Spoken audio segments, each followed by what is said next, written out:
What's going on, guys? We have an American classic for you today. Probably America's favorite food? Top 5. Maybe pizza's our favorite food. This is definitely top 5 though. Fried chicken. And making fried chicken on a keto diet, there's a lot of shortcuts. There's a lot of like cheap ways you can make it. None of them are that good. This is actually going for full replication of actual real fried chicken.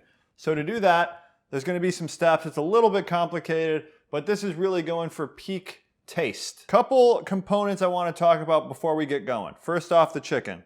We're doing chicken on the bone. That's traditional fried chicken. This is much easier if you do like chicken strips. It makes it a million times easier. So just do that if you don't want the authentic experience. Another thing is our frying oil here. We already have some coconut oil in here from earlier today. That's about a cup worth. We're gonna probably use the rest of this. So you need like 2 to 3 cups of frying oil. The cheapest route to use a healthy frying oil is gonna be coconut oil. Bottom shelf at the grocery store, they sell these big tubs for like 10 or 12 bucks. And lastly, unflavored protein powder. That is what's gonna make this actual real fried chicken. I mean, not real as good as the real stuff, but it's gonna be as close as possible. This stuff fries up like really great.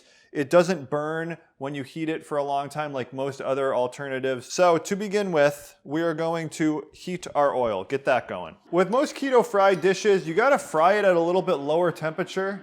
That's just the way it is because the exterior burns easier with all keto stuff as opposed to like all-purpose flour. And we're also going to bake it for 20 minutes at the end. That's kind of the shortcut. In a perfect world, you wouldn't have to do that, but you got to do it for this one. Another good alternative to coconut oil is lard. Depending on where you are, maybe down south, you can get some lard. And I do have a food thermometer on standby just to monitor the temperature every so often. It's kind of optional, but it's definitely nice to have. Now, typically fried chicken is marinated for like 10 to 12 hours. You can still do that. You can use a nice buttermilk marinade for this recipe and then just pick up right where we're at right now after the marinade. A good option might even be to add some of this spice mix into the marinade. We're gonna skip that step and we're just going to make a batter to coat the chicken in and then fry. So here we have the spice mix. The full composition of this spice mix you can find at ketoconnect.net. The recipe linked down below. Really quickly though, what we have in here is paprika, pepper, mustard powder, garlic powder, salt, a little bit of ginger, and a pinch of cinnamon. I like cinnamon in as much things as possible, so you can leave that out if you want to. So here's what we're gonna do. We're gonna get the batter going in this big bowl here. We're gonna start with 1 egg. To that, we're gonna add a 1/4 cup of heavy cream. And then we also have some almond milk on standby. This is going to be used just to gauge the thickness of the batter, and we can thin it out by adding more almond milk if we need to. You can also use water for that. We're going to add the spice mix, about half of what we have here, and get that mixing together. We are definitely going to need a little bit of the almond milk. Now to start, we're going to add 2 scoops of the unflavored protein powder. And if you guys want the exact ratios for all this, just check out the recipe down below, ketoconnect.net. It is a little bit of a play it by ear style recipe where you got to gauge the thickness though. We're going to start with 3 scoops.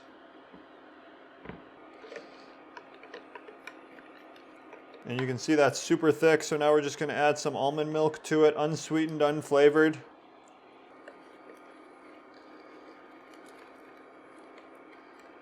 Okay, so here you can see we're kind of to the thickness we're looking for. It's got to be pretty thick. Yeah, probably about the consistency of pancake batter, I would say. We're at about 200. We're looking for close to 300. So one last thing before putting the chicken into the marinade, I think it helps a lot if you just kind of dry it off so that it's ready to absorb and let the batter adhere to it better. Here we go, moment of truth. We're going to dunk the chicken into the batter. Let's see how this sticks. It should stick pretty well. You don't want too much batter on there though. That looks about good. Sort of let it drip off for a minute so we don't have too much excess on there. Okay guys, I jumped the gun a little too early on this first one. We put it in when the oil was only like 220 or something, right? Yeah. It is now up to about 280. You want to be in the 280, 300 range before you put it in. It's still going to turn out fine. I wouldn't be too worried about it. It's just you get more of a crisp, instant crisp when you put it in at the right temperature.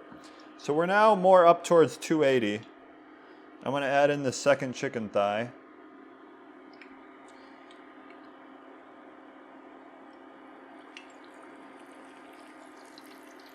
What I've been doing is holding it upside down like this for about a minute and just letting all of the batter drip off so you don't have excess batter.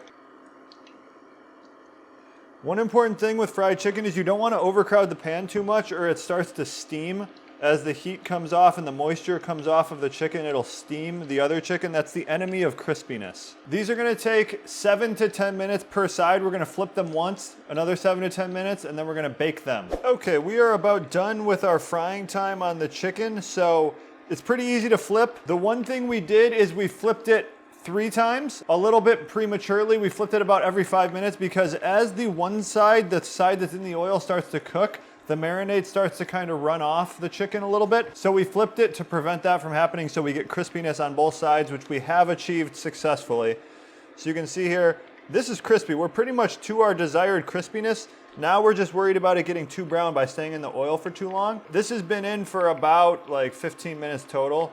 We're gonna transfer it to a baking sheet where we're gonna put it in a 350-degree oven. The best way to do this, of course, is to have a meat thermometer that you can check the temperature of this, but to play it safe, we're gonna go about 20 minutes in the oven, and this will be fully cooked through and good to go. Fried chicken is served. Check this out. Doesn't look too different from when it went in the oven, but you can definitely tell it's a little bit better cooked through. But you can see, come here, sound effects. Look at that, that's crisp. That is some crispy stuff right there. What's a good way to show crisp on camera? And it's time to taste test. I guess I'm just gonna grab a leg since those are probably a little bit cooler. And these are still gonna be really hot is the thing. I'm gonna try, you can see it's really quite crispy and very reminiscent of actual fried chicken. Listen to that, you hear that? Cooked through pretty well, and it's still pretty juicy in there too, which is good. Okay, here we go. The seasoning mix comes through strong. It has like a nice crispiness to it, of course. That's the main thing you're going for is the texture, which we have achieved. You don't really get like the fried flour type of taste though. That's the only thing that's missing a little bit. But as far as keto fried chicken goes, this is about as good as it gets. I've tried them all. I've tried a few, I haven't tried a lot.